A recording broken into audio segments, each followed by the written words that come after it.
Je vais m'excuser d'abord de ce manque de disponibilité ces derniers jours, mais c'est pour des raisons qui me sont plus personnelles et privées. Et même si les travaux ont été, enfin les postes vidéo ont été moins présents, les réflexions ont été dans la continuité. euh, mais il y avait une réelle besoin de se mettre en retrait. Mais après, c'est d'autres sujets qui ne confrontent pas ce poste. Donc, c'est plus une volonté personnelle d'être clair et d'être toujours constant. Je voudrais en profiter pour parler, puisque là, on en est au salon des agriculteurs, faire remarquer que quelque part, alors j'ai pas, je vais faire dans la globalité, hein, ces 10, 20, 30 dernières années, quelque part, quelles qu'en soient les évolutions et les remises en question et les orientations, je suis en train de me demander si c'est pas quand même, parce que c'est un appel que je voudrais faire en même temps, mais si c'est pas quand même le monde des agriculteurs, des éleveurs, enfin de tout cela, qui a été le plus stable de tous les secteurs ces 30 dernières années. Alors vous allez, la réponse est simple, c'est que oui, on a encore besoin, heureusement d'ailleurs, on a encore besoin des agriculteurs et des éleveurs parce qu'on mange tous les jours. Et donc c'est une réelle, un besoin réel et qu'il faut quand même donner un peu euh, de réflexion sur l'évolution intéressante qui puisse s'organiser, car ce sont des métiers à valoriser. J'en vois là, il y a tous les représentants du gouvernement, de tous les partis confondus, qui y vont. Et c'est quand même bien dans ce secteur que tous les partis confondus peuvent au moins se représenter sans qu'il y ait de réel désaccord, enfin, ou alors un désir d'approfondissement et de continuité qui peut se lire dans tous les acteurs. Et c'est réel, c'est une réelle satisfaction et bonheur de voir que, au-delà des contraintes qui sont spécifiques au métier et des attentes qui sont spécifiques au métier, il y a quand même une réalisation qui est quand même aussi spécifique au métier. C'est-à-dire que, comme disait Nicolas Sarkozy, c'est quand même peut-être le seul secteur qui, une fois que leur durabilité est plus sécurisée, les agriculteurs, eux, ils veulent travailler, ils veulent s'investir. Et, euh, et je parle pas forcément de s'agrandir, mais de s'investir. Après, tout le monde n'a pas le besoin ou l'instinct de sa propre expansion, mais ou la possibilité selon la surface. Mais quand même, je vois bien que la satisfaction de travailler la terre est une réelle satisfaction qui est moindre dans bien d'autres secteurs industriels ou marchands. Il y a moins de fierté à adhérer à un certain secteur. Alors que un agriculteur ou un éleveur a toujours, de par son activité, quelque chose d'émotionnel qui est, je sais pas, c'est, pour moi, c'est une grande fascination, ce secteur-là, parce que c'est des gens du terrain, c'est des gens qui aiment leur métier, qui sont des passionnés, qui sont connaisseurs, euh, des fois par des techniques bien ancestrales, ou alors générationnelles. Et puis c'est intéressant de voir enfin léguer à ses enfants ou léguer à son patrimoine ou léguer son savoir-faire, c'est quand même quelque chose qui pour moi a une grande valeur. Et famille ou réalisée ou non, je vois bien que c'est une capacité réelle pour chaque agriculteur de pouvoir investir sa descendance ou autre pour la continuité, si, quand bien même elle est possible. Mais c'est quand même un secteur qui reste familial et qui reste possible pour nouveaux qui voudraient s'y mettre. Mais la continuité et la durabilité, comme je le disais au début, ben, on a besoin de manger. Donc du coup, tout ce qui pourrait faciliter l'agriculture ou l'élevage et tout ce qui améliorerait l'agriculture et l'élevage est très bon pour l'agriculteur. Et ça, il a tout à fait compris. Et on peut le féliciter de ce labeur qui a été qui est une lourde tâche quand même. Je ne dis pas qu'il y a des métiers plus pénibles que d'autres, mais c'est quand même une réalité. C'est un métier d'extérieur. Et puis il faut quand même, avec les aléas des saisons, enfin, il faut être près de sa terre et on peut féliciter quand même, parce que c'est la période, parce qu'on mange tous, j'espère, au moins une fois dans l'année, quelque chose du terroir et directement par l'agriculteur et l'éleveur. Donc il me vient une volonté personnelle de dire, ben, c'est peut-être l'occasion à rêver, puisqu'on commence à faire des réformes et à faire des nouvelles organisations dans divers secteurs. C'est peut-être le moment rêvé de ouvrir les capacités des agriculteurs ou des éleveurs vers des activités complémentaires qui pourront non seulement être complémentaires de la première activité, agricole ou élevage, mais qui puissent être participés, pouvoir être pratiqués par une activité complémentaire, ce qui veut dire bien structure minimale, faisons avec nos moyens, hein, vaut mieux le faire avec ses moyens, mais qui puisse être autonome au niveau du complément et qui puisse être autonome de la première activité, que les deux activités n'aient pas besoin d'être un régné par l'autre ou vice versa, mais qui puissent tous les deux y trouver leur expansion respective. Après, si ça peut être intéressant pour l'agriculteur ou l'éleveur, et que ça peut être intéressant pour ceux qui voudraient pratiquer des nouvelles activités, du coup, ça peut être intéressant de mobiliser tous les gens de ce secteur à cette possibilité ou cette capacité-là. Donc, dans toutes les réflexions qui me viennent, ben, pour un champ agricole,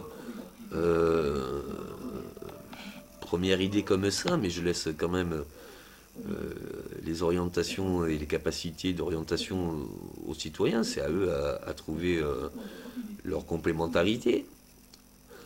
Disons que s'il y a un champ vigne ou d'arbres fruitiers ou n'importe quelle agriculture qui est mise en place, bien mettre juste des fleurs autour, ça permet à mettre hors du terrain,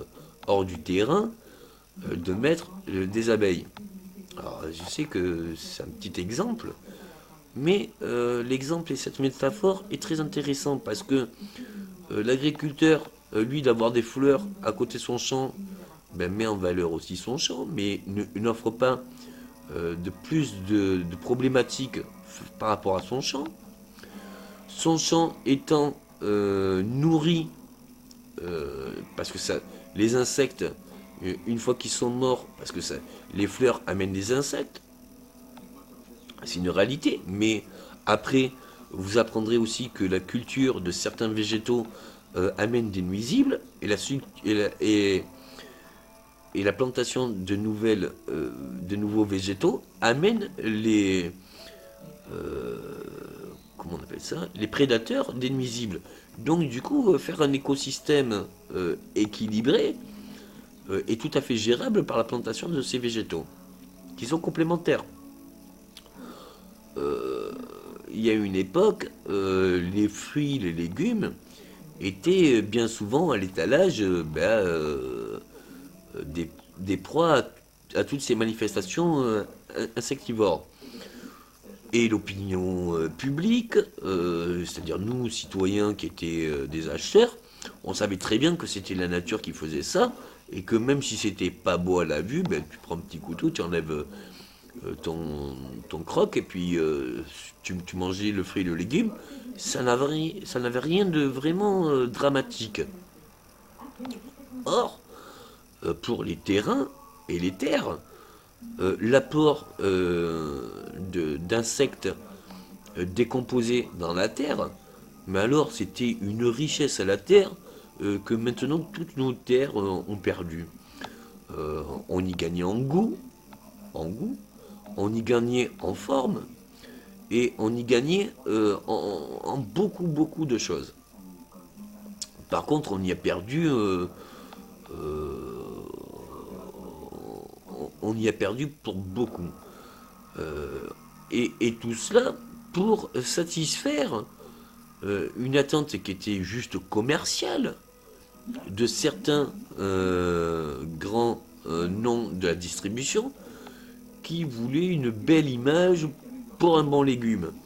À un moment donné, il faudrait carrément changer ces mentalités de nous tous, de citoyens, pour que les grandes enseignes acceptent ce challenge de fruits ou légumes pas beaux, peut-être bon fruit. Parce que ça soit dans les OGM ou que ça soit dans la normalisation de nos cultures, et qu'est-ce que ça fait? Ben, ça fait le fruit ou le légume toujours de même couleur, de même forme et de même goût. Ça me fait dire que si je mangeais toute l'année, tous les jours, des tomates, si quand bien même j'aime les tomates la première année, au bout de 10 ans, la même tomate, je ne sais pas si elle passerait toujours. Alors que qu'il y a quelque chose de magnifique naturellement qui se passe dans la nature, c'est que le fruit ou le légume infect a un goût subjectif, permet juste l'appréciation du fruit ou du légume suivant qui est de la même espèce, parce que ça nous donne juste une conscience, une capacité de conscience ou d'appréciation entre est-ce que ça je l'aime ou est-ce que ça je l'aime pas. Alors ça a l'air de rien, mais alors dans notre quotidien, ça y met un tout. Parce que voilà, la vie c'est des jours oui, des jours non, et puis tous les jours sont pas pareils. Or, il y a quelques années, rien qu'à la vue d'un légume ou d'un fruit, on savait vraiment si il pouvait être bon. Donc, pour, pour l'acheteur, il n'y avait aucun problème. On pouvait le prendre abîmé, on ne pouvait pas le prendre abîmé, on pouvait le prendre d'une certaine façon ou pas, et on pouvait ne pas le prendre dans une autre façon. Tout le monde y trouvait son compte et savait le faire. Maintenant, c'est vrai que selon les mêmes formes et les mêmes couleurs, qui sont d'un standard génétique, des OGM, tout ça, du coup, tout se ressemble. Mais alors même le goût, il n'a plus aucune nature, il n'a plus aucune identité. Et on a beau changer les formes des tomates, elles ont presque toutes le même goût. Donc du coup, j'aimerais bien me faire rappeler qu'il y a 20-30 ans, une même tomate d'une même espèce pouvait avoir deux goûts presque opposés, voire complémentaires, dans le sens où il y en avait une qui était acide et puis il y en avait une qui était savoureuse et juteuse. Et cet équilibre nous donnait une grande satisfaction car c'était jamais pareil. Et le jamais pareil est très instructif sur la philosophie qu'on doit avoir de la vie. Si tous les jours, quelle qu'en soit la perfection qu'on arrive au niveau alimentaire, mais au niveau de tous les sujets de vie, hein, si tous les jours on fixe dès le départ une soi-disant perfection, est-ce que cette perfection soit de nos soi-disant réflexions même les plus poussées, hein, est-ce qu'elle sera observée toujours à la perfection dans 10, 20, 30 ans? à un moment donné, la diversification même de la perfection, ou ce qui nous semble parfait, peut être une grande perfection. C'est-à-dire que l'acceptation qu'il y ait une imperfection et à la compréhension que l'imperfection puisse nous faire bien plus savourer quelque chose qui est un peu plus perfectionné, c'est-à-dire adéquate par son temps de croissance, son temps de récolte. Du coup, il y a une réelle capacité de jugement entre ce qui est favorable et ce qui l'est pas. Il en va de toute nature que même pour l'élevage, on se rend bien compte que oui, à faire de l'intensif, faire de l'intensif constructif, très dur. Alors que de faire des petites exploitations naturelles, alors même si mon regret est que le bio est inaccessible, hein, il faut dire ce qui est, on sent quand même quelque part la différence entre de l'industriel et du biologique.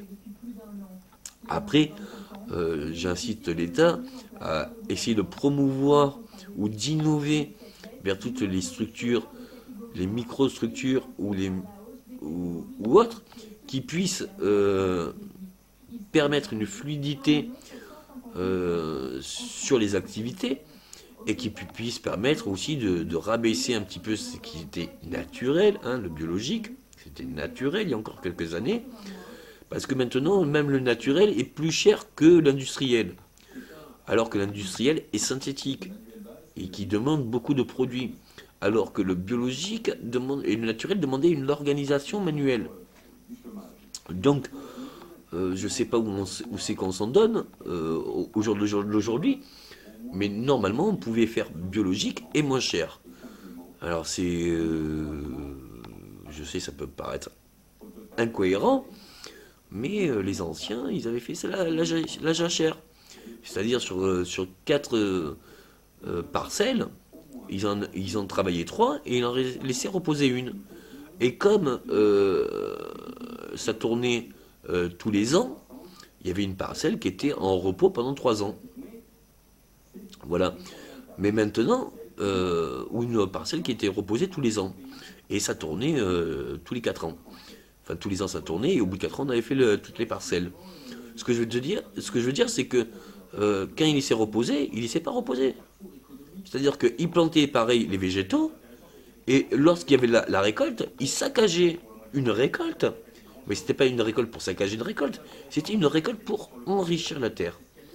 Parce que replanter les végétaux dans la terre, et en plus, quels que soient les végétaux, puisque c'est la fermentation des végétaux sous terre, avec l'ombre et avec l'humidité et avec la composition des terreaux et cette alchimie de micro-organismes avec les insectes et autres, qui faisait que, avec le repos, ça enrichissait la terre magnifique. Donc ça servait d'engrais, ça servait aussi de durabilité de la terre, ça servait aussi d'alimentation aux prochaines récoltes. Donc, même si on plantait que sur 3 parcelles et qu'on en mettait une en recomposition ou en enrichissement, du coup, les 3 parcelles étaient plus compétentes que 4 affaiblies.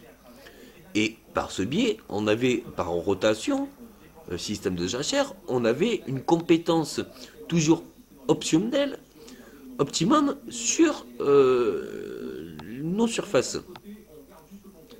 Maintenant, la logique qui en va de soi, c'est de faire des activités complémentaires que lorsque la Terre se repose, on puisse, sur la même surface, qui puisse être mobile, parce que les surfaces changent d'année en année, mais que sur une année, alors qu'une fois que la récolte a été retravaillée et remise sous terre, que l'on puisse mettre sur cette terre une activité, ou qui puisse servir la première activité, ou qui puisse servir une réelle activité complémentaire. Alors, où on reste dans le secteur alimentaire, ou alors on essaye d'être dans le complément du métier de l'agriculture ou de l'élevage. Mais essayer de unir un partenariat complémentaire me semble tout à fait possible et envisageable, car il serait vraiment d'une réelle utilité euh, de complément, aussi bien pour l'activité principale que secondaire. Ça offrirait plus de potentiel pour les deux activités et ça offrirait plus de possibilités d'embauche et de durabilité. Après, je